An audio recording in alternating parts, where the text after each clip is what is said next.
अस्सलामुअलैकुम बाळको।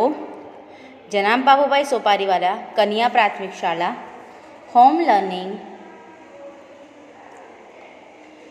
कक्षा 7 विषय हिंदी।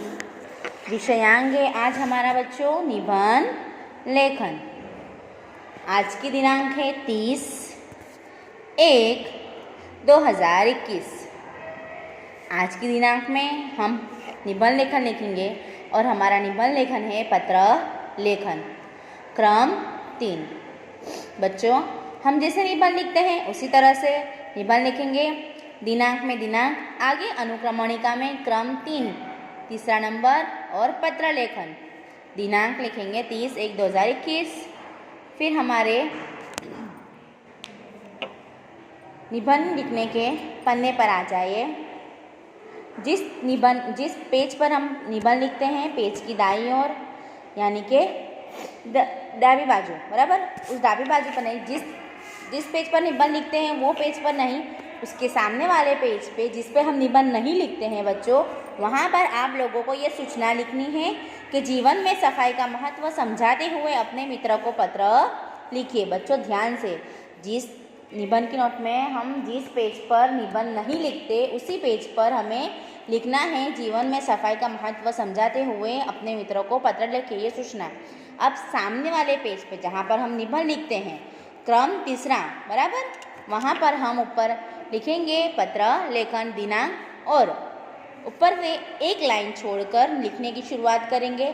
पहले हम लिखेंगे पता 9 मानव मंदिर, आशापुरा रोड, नडियाद।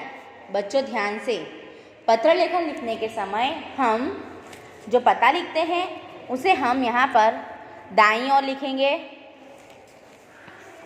बराबर, जहाँ पर हमें यहाँ पर पता लिखना है। बच्चों मैं जिस तरफ लिख रही हूँ आपको भी नोट का पाना रखकर नोट में उसी तरह लिखना है। यहाँ पर नहीं लिखना है, नोट के इस पाने के साइड में नहीं लिखना है, इस तरफ लिखना है। 9 मानव मंदिर, आशापुरा रोड, नडियाद, 24/2/2019। अब एक लाइन छोड़कर लिखेंगे प्रिय मित्र अलीना, नीचे की लाइन में नमस्ते, यहाँ पर पूर्ण विराम, यहाँ पे अल्प विराम, यहाँ पर पूर्ण विराम। बच्चों ये हमारा हुआ पता और हमारे जिसको हम पत्र लिखने वाले हैं वो उस व्यक्ति का नाम, बराबर। प्रिय मित्र, प्रिय सखी आप लिख सकते हैं।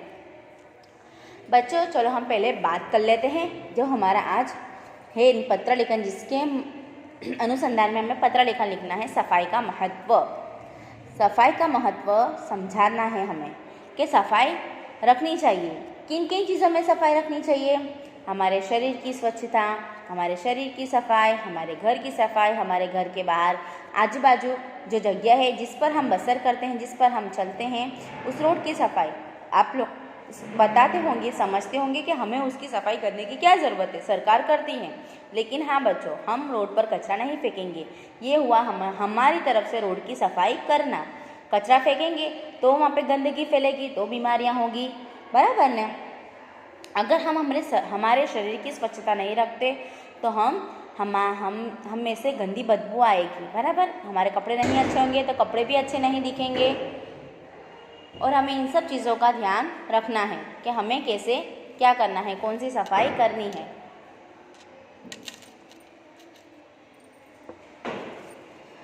चलो हम देखते हैं, हमारे पत्र की ओर बढ़ते हैं। यहाँ पर आप लोगों ने पता लिख लिया है, यहाँ पर नाम, बराबर। अब हम आगे बढ़ते हैं। पहला फकरा परिच्छेद यानी कि फकरा पढ़कर लिखना है बच्चों आप लोगों को।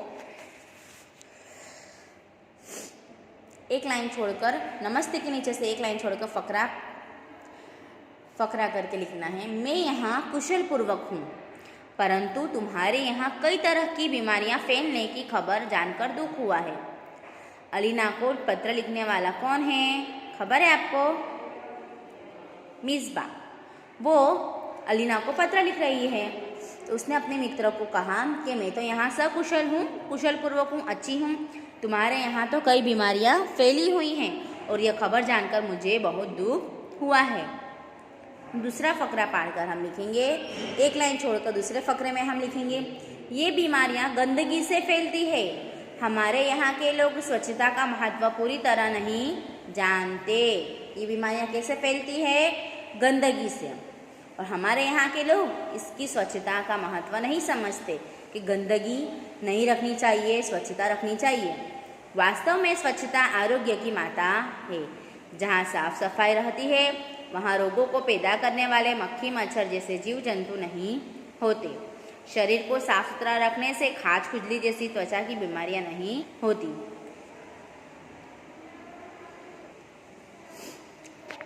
क्या बताती है मिसबा कि वास्तव में हमें स्वच्छता, वास्तव में क्या है स्वच्छता? मतलब साफ सफाई रखना वह आरोग्य की माता है। मतलब स्वच्छता रहेगी तो हम स्वस्थ रहेंगे। जहाँ साफ सफाई रहती है वहाँ रोगों को पैदा करने वाले मक्खी मच्छर जैसे जीव जंतु नहीं होते। ये बात सही है बच्चों। जहाँ पर गंदगी होगी वहाँ पर ये मक्खी मच्छर होंगे। आप देखोगे जहाँ साफ सफाई होगी वहाँ पर ऐसे जीव जंतु नहीं होते हैं। शरीर को साफ सुथरा रखने से खाज खुजली जैसी त्वचा की बीमारियाँ नहीं होती। अगर हमारा शरीर साफ है, सुथरा है तो हमें जो खाज और खुजली की जो त्वचा की बीमारी है वो नहीं होगी। ये बीमारी अच्छी नहीं होती बच्चों। कोई भी बीमारी हमारे लिए अच्छी नहीं है, हमारे स्वास्थ्य के लिए अच्छी नहीं है। इसीलिए हमें सफाई का ध्यान रखना चाहिए। अब उसी के साथ लिखना है आपको। यहाँ पर नया फकरा नहीं पढ़ना है, नहीं करना है। उसके साथ लिखना है कि सिर के बालों को साफ रखने से उनमें जूं नहीं पड़ती। दांतों को स्वच्छ रखने से पायरिया नहीं होता। इस प्रकार साफ सफाई रखना बहुत ज़रूरी है। कहते हैं जहाँ सफाई रहती है वहाँ भगवान का वास होता है। और सफाई के बारे में क्या बताते हैं कि सिर के बालों को भी साफ रखना चाहिए, नहीं तो क्या होगा, उनमें जुएँ पड़ जाएंगी। अगर साफ रखेंगे हम तो सिर साफ रखेंगे तो उसमें जुएँ नहीं पड़ेंगी। दांतों को स्वच्छ रखने से पायरिया नहीं होता। पायरिया क्या है? दांतों की बीमारी है। अगर दांत स्वच्छ रहेंगे तो हमें पायरिया जैसी बीमारी नहीं होगी। इस प्रकार साफ सफाई रखना बहुत ज़रूरी हो गया है। हम कहते हैं ना कि जहाँ साफ सफाई है वहाँ भगवान का वास होता है। और बच्चों आप लोगों को तो बता दूँ, हम मुसलमान लोगों में हदीस है। हदीस कहती है कि पाकी साफ़ी रखना आधा ईमान है। हमारा ईमान तो है, लेकिन अगर हमने पाक साफ रखा है जगह को, अपने आप को, बराबर अपने आसपास के जगहों को, तो वो अभी हमारा आधा ईमान है। इसी तरह से साफ़ सफाई हमें बहुत अच्छी तरह से रखनी चाहिए। यहाँ पर यह साफ़ सफाई स्वच्छता का महत्व समझाते हुए मिसबा ने अलीना को पत्र लिखा है। आगे देखिए, नए फ़करे में आप लिखेंगे, नया फ़करा करके एक लाइन छोड़ के लिखेंगे। पत्र लिखना, घर के बड़ों को प्रणाम और छोटों को प्यार। कौन बोल रहा है? मिसबा। किससे? अलीना को बता कह रही है कि तुम पत्र मुझे लिखना। घर के बड़ों को क्या करती है? प्रणाम, और छोटों को प्यार देती है कि भाई उन्हें प्यार करना। कौन? तुम्हारी सखी मिसबा। बच्चों आप लोगों को यहाँ पर ही हमारा निबंध पूर्ण होता है। आप लोगों को इस निबंध को अपनी निबंध की नोट में एक बार लिखना है और हिंदी विषय की नोट में भी एक बार लिखना है। अच्छे अक्षर से लिखना है। ध्यान रहे कोई भी भूल चूक ना हो। Thank you.